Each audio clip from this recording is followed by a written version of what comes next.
Hey everyone, this is your body code practitioner, Emmanuel, out here in Salt Lake City. Just wanted to do a video to continue the reading that we're doing. We are on page 45. We're going to go to page 50 today. That way you guys can continue to benefit from maybe some insights that I've come up with recently as we're reading along. So we're going to start with singing in the shower on page 45. So it says here, I've only got 10 minutes until my next session, so doing this for you guys because you guys are cool, and I want to make sure you guys can get the most from this book. Anyway, so page 45, this is the new Emotion Code revised book that was released early May. So the first thing is this: I did the Emotion Code on Easton, a 10-year-old boy. He was very sad and upset about his mom and stepfather separating. That day, he was very disinterested in his speech therapy session. I released several trapped emotions like crying, longing, panic, insecurity, and grief. I texted his mom, and she said he was currently singing loudly in the shower. We talked about the timing and found that he had started singing just after I finished the session. His mom asked him, "Wow, you are in a good mood. What is making you so happy?" He said, "I don't know, I'm just ecstatic, but I don't want you thinking that taking showers makes me happy." That was written by Renee L. This is a practitioner. Tummy trouble. We were planning a long trip to see my husband's dad last summer, and the day before departure, my 6-year-old son was beset with severe stomach problems. He was kneeled over and crying by early afternoon, and out of nowhere, I was prompted to see if there were any trapped emotions contributing to his pain. I lay him on my bed, tummy down, and I sway tested to find out. I cleared 3 trapped emotions: lack of control, sadness, and inherited low self-esteem. The low self-esteem was trapped by his grandpa, the father of the grandpa we were setting off to visit. As soon as I was finished, he jumped off the bed and skipped away as if he had been vexed for 5 hours prior. That was by Sapphire T. So trapped emotions are common. We're on page 46 now. Often when someone has been through a traumatic or intensely emotional event such as a car accident, an argument, or a divorce, they will have trapped emotional energy about it. Side note, in the body code, there's a really interesting thing called the physical trauma energy, which actually could be something to do with an actual physical trauma, like a punch, a fall, car accident, things like that. But with this, also in the body code, physical trauma can be a very stressful time period. I love the way Dr. Brad talks about how it's similar to like an emotional train hitting you. And it's like your body wants to release the train tracks that are still on you from the accident, from the train hitting you. And so that's just something that in the future, if you do have a body code session and you find that someone has a physical trauma, it doesn't mean it's actual physical. Someone could have a very scary, upsetting divorce situation, and it's at age 50, and there's no accident there. They didn't fall, they didn't get into nothing bad happened to them except for this very stressful time period. So just kind of note to self there. Back to this. However, not every emotional event will carry a trapped emotion. The body is designed to deal with emotional energy in normal course of events. So when an emotion becomes trapped, it's probably because of an extenuating circumstances. This can happen during times when we are vulnerable in some way, such as by a weakened immune system or by being overly tired or otherwise off balance. When our bodies are not at their best, we are most susceptible to developing trapped emotions. Interesting. That I didn't know. All right, so the resonance of trapped emotions. Each trapped emotion resides in a specific location in the body, vibrating at its own particular frequency. That emotional vibration will cause surrounding tissues to vibrate at the same frequency. We call the phenomenon resonance. In my seminars, I use tuning forks to demonstrate how powerful our universe responds to resonance. One of my tuning forks vibrates at 512 hertz.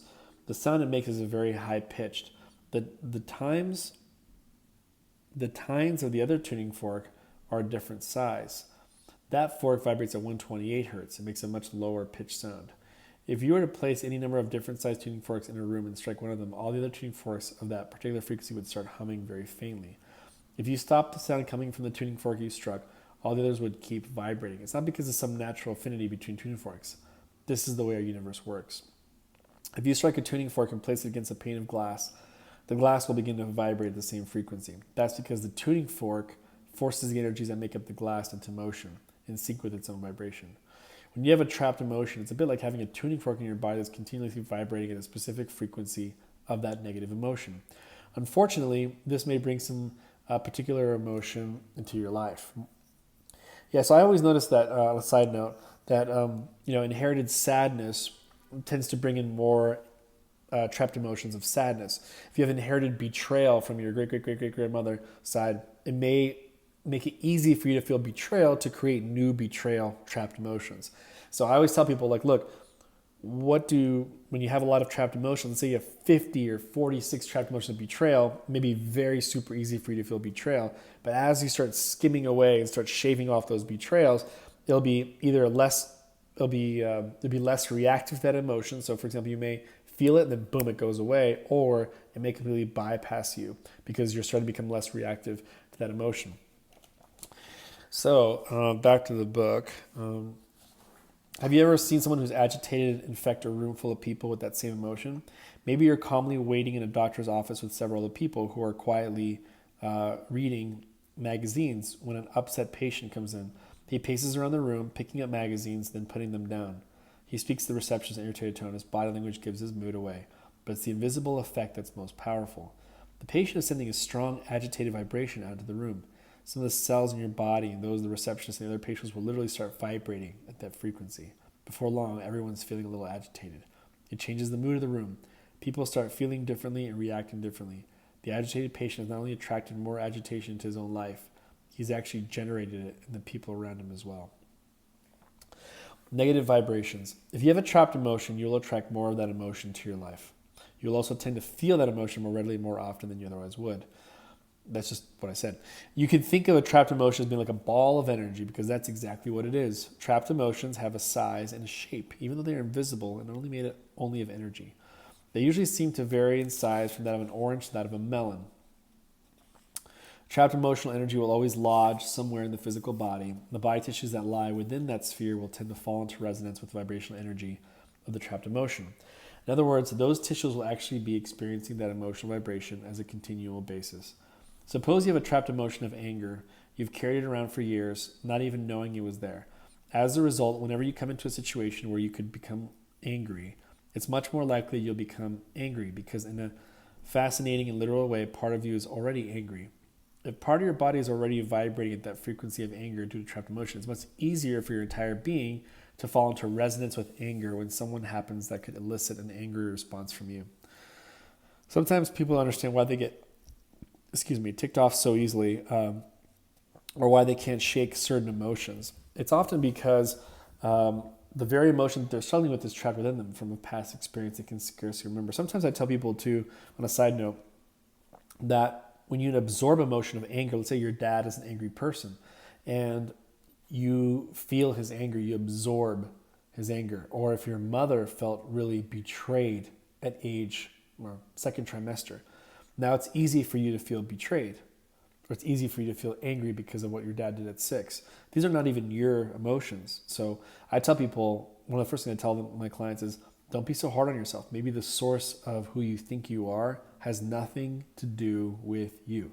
Again, maybe some of the things that you're complaining about in your life has nothing to do with you. It has to do with how you were programmed in childhood, or maybe there's ancestral programming. Back to the book. This is why trapped emotions are released. The effect is incomparable to that of any form of therapy. Often the emotion and behavior that have been so difficult to shake are simply gone. It can seem almost too simple to believe, but once you experience it yourself, you'll understand. Until you release your own trapped emotions, you'll continue to struggle under their heavy influence. I've seen this phenomenon on countless occasions, but one particular patient's experience will help to illustrate it. Lori and the cheerleader. I'm going to do one thing. We're going to finish at 49, one page before, but it's okay, guys. Hope you guys will forgive me. Lori had trapped the emotion of resentment. When I traced the original occurrence of this emotion back in time, I found that it had become trapped in high school, and it was related to another woman. At this point, Lori said, well, of course, I know exactly what this is about. She explained there was a certain girl in the cheerleader that she could not stand. For whatever reason, she felt a lot of resentment for this girl during the high school years. The resentment never really went away because all those years ago, it had been trapped in Lori's body. Lori said, I still have so much resentment for her. Hopefully I didn't lose you there. Lori said, I still have so much resentment for her. It's kind of weird. I guess I'm 43 years old now. High school was a long time ago. You think I'd forgotten all about her, but it's like I can't let go of it. I haven't seen her since high school, but whenever I think of her, I just feel all that resentment towards her all over again. I explained to Lori how a trapped emotion can make it much harder for us to let go of things we would rather forget. Using a magnet, we release a trapped emotion in a few seconds. You could also use, side note, your fingers as well, or a refrigerator magnet. I saw Lori again a few days later. She goes, Dr. Nelson, it worked. Last night I was talking with an old friend, and that girl's name came up. For the first time since high school, I felt nothing. Normally, I would have felt that resentment towards her, but I felt nothing. That's so great. Thanks. All right, guys, we'll leave it right there. We're on page 49, right before Kirk's lifelong anger problem. Hopefully you appreciated me reading along, maybe putting some insights in there. And if you'd like a complimentary session, feel free to message me below, or there's a link below where you can set one up. Also, if a body code practitioner sent you here, obviously go back to your body code practitioner and get a hold of them and do some sessions with them. So I'm here to help out the mission here. I'm here to help out Dr. Brad's mission of this beautiful work. Hopefully you're enjoying this. And if you have any comments below, feel free to jot them down. And I look forward to doing this tomorrow. All right, take care. Bye.